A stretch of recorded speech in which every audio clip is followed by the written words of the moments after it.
Charles Raskin, j'ai entendu dire que vous étiez parmi les tout premiers d'écolo en Brabant-Wallon. Vous pouvez nous dire comment ça a démarré? Ah, c'était une réunion qui avait lieu à Louvain-la-Neuve, pour information. J'avais vu que c'était un parti qui n'existait pas, qui commençait. C'était un rassemblement de gens qui avaient des idées, qui étaient tous militants dans différents domaines, qui n'avaient pas la parole à l'époque, où la politique était très traditionnelle. Et j'ai assisté à cette réunion qui était présidée par Jean-Luc Roland, l'actuel bourgmestre d'Ottignies. Et c'était extrêmement intéressant, les informations qu'il donnait. On posait des questions et alors il garantissait la démocratie active. Et moi, qui étais militant dans les droits de l'homme, Amnesty International et la Ligue internationale des droits de l'homme, chacun posait ses questions et on avait des réponses qui nous satisfaisaient. Alors, je me suis inscrit sur ce parti qui était fondé mais n'avait pas d'élus puisqu'il n'y avait pas eu d'élection, auquel les traditionnels, je veux dire, ne croyaient pas, mais les gens qui voulaient faire bouger les choses ont cru, et c'est comme ça que j'ai fait partie des tout premiers. Justement, je voulais vous demander, les réactions des autres partis au début, c'était quoi? Ah, c'était le cynisme, le mépris, en disant, enfin, ce sont des aventuriers, ça va pas passer une élection, dans 3 ans, on parle plus de vous, même avec des élus, à part après, et puis voilà. Et vous êtes de Chaumont-Gistoux, donc vous avez commencé à militer écolo à Chaumont-Gistoux. À Chaumont-Gistoux. C'est-à-dire, un autre niveau politique ne m'intéressait pas, mais le niveau local à Chaumont-Gistoux m'a intéressé. Quand il y a eu, 1 an après la fondation d'Écolo, les élections communales, je me suis présenté, j'ai été élu. Et vous étiez seul élu? Seul élu. Et comment ça se passait lors des réunions du conseil communal? Alors là, c'était tous des vieux bien installés. J'étais un nouvel habitant, comme ils disent, puisque j'habitais les lotissements, je venais d'acheter ma petite maison. Et alors, ils ont voulu commencer le premier conseil communal en wallon. Mais j'ose parfaitement wallon, ça, j'étais torto étonné. Et ils croyaient que c'était les Bruxellois, que j'allais défendre que les Bruxellois, les importer, comme ils disaient. Alors, ma première question, ça a été de retirer les taxes communales pour les importer qui n'avaient rien à dire, puisqu'ils ne pouvaient pas avoir d'élus. Alors, ils ont vu le ton, tout ça en wallon. Alors là, il y avait 2 élus bien natifs de Chaumont-Gistoux, dans le fils du notaire, qui ont demandé au secours. La langue officielle, c'était le français. Ils ne comprenaient rien à ce que je disais. Et alors, c'était installé. Mais c'était le mépris, le cynisme, la grosse rigolade. J'avais les moyens, je veux dire, intellectuels, de retourner la plaisanterie. Et ça s'est très bien passé. Et le ton est resté le même pendant... Non. Je me suis fait respecter très vite parce que il y avait par exemple des vieux conseillers qui dormaient. Tout ce que je demandais, c'était non. C'était non parce que ça venait, j'étais le seul de l'opposition, donc et c'était non systématiquement. Mais m'est arrivé quelquefois de réveiller le conseiller à côté de moi qui dormait, un vieux socialiste, pour dire non à sa place. Alors ça, après, ils ont laissé...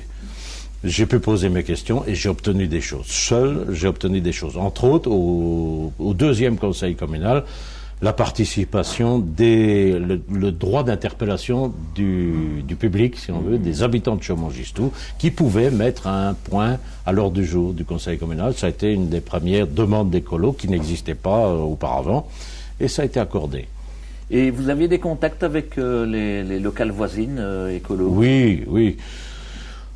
On soutenait beaucoup Pierre Chédron, qui à l'époque était tout seul et vraiment à Wavre, qui n'était pas une démocratie, sous la tutelle de Charles Aubec. Il subissait le mépris, mais lui c'était en plus les insultes et presque des attaques physiques. Alors là, disons que nous, de Grès-d'Oisseau, d'Ottignies, de Chaumont-Gistoux, on allait assister, on allait le soutenir parce que c'était vraiment pénible pour lui, il était seul.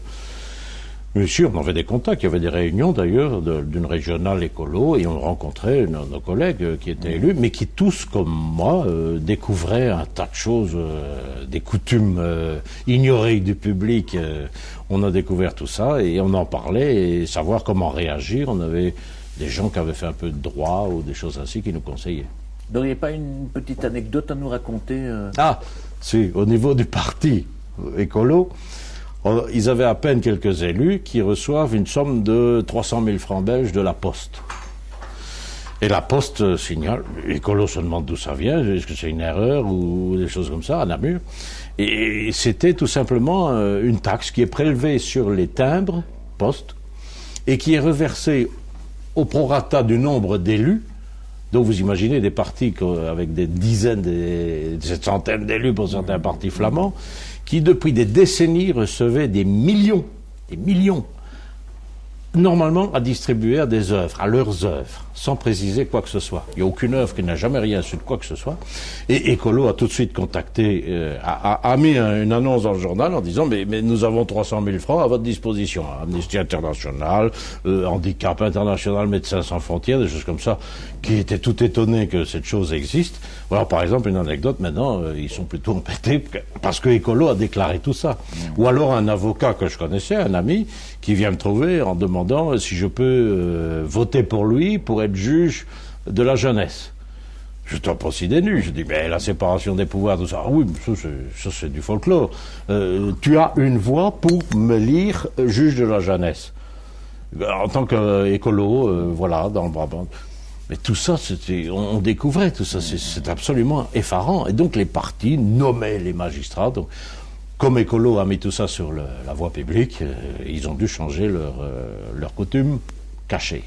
Et comme on parle de vos combats là, c'était quoi les principales thématiques qui vous animaient dans... Les principales thématiques moi c'était côté droits de l'homme, défense des droits de l'homme. J'ai été marin militaire et j'ai vu des choses pas possibles dans des situations de guerre entre guillemets en Afrique et des choses comme ça, de statut des femmes, des jeunes filles. Quand je suis rentré, j'étais profondément moralement attaqué, je veux dire, par la condition de vie de certaines personnes, de jeunes, de femmes. Et j'ai tout de suite rejoint Amnesty International pour la défense des prisonniers d'opinion et la Ligue internationale des droits de l'homme pour le statut des femmes, surtout dans le monde musulman archaïque et des choses comme ça, les religions. Et c'était mon militantisme. Et voyons, on se battait, on faisait beaucoup de moulinets. Les politiques s'intéressaient à ça quand c'était électoralement rentable. Je suis allé au niveau européen, à Paris, partout défendre et tout ça, mais les politiques ne se bougeaient pas parce que c'était des dossiers qui puaient et qui ne rapportaient pas grand-chose du point de vue électoral. Et Écolo nous a défendus, a présenté des dossiers. Écolo avait ça dans ses statuts de relayer politiquement ce genre de combat. Et donc c'est comme ça que vous êtes arrivé? C'est comme ça que j'ai rejoint Écolo. Et entre autres, ce qui me plaisait beaucoup, étant militant dans ce genre d'activité, c'était qu'Écolo garantissait de se battre politiquement pour que le référendum d'initiative populaire soit officialisé. Ce qui n'est toujours pas, malheureusement. Et vous qui avez beaucoup vécu au niveau politique, si vous deviez donner l'un ou l'autre conseil à des jeunes élus d'aujourd'hui, vous leur diriez quoi? D'être courageux, de se dire que la politique active, c'est frustrant, c'est travailler beaucoup, c'est rester honnête avec soi-même et les autres, c'est se dire que la maison est sale et que si on entre dedans, pour balayer, pour nettoyer, on va nécessairement avoir de la poussière sur le dos, mais qu'il faut le faire, il faut le faire. Et rester droit dans ses bottes toujours, ne jamais... La compromission, oui, on peut faire des compromis parce qu'il faut faire avancer les choses politiquement. Il faut accepter qu'on ne peut pas tout obtenir, sinon on devient dictateur, des choses comme ça. Mais on n'a pas 100% raison, personne n'a 100% raison.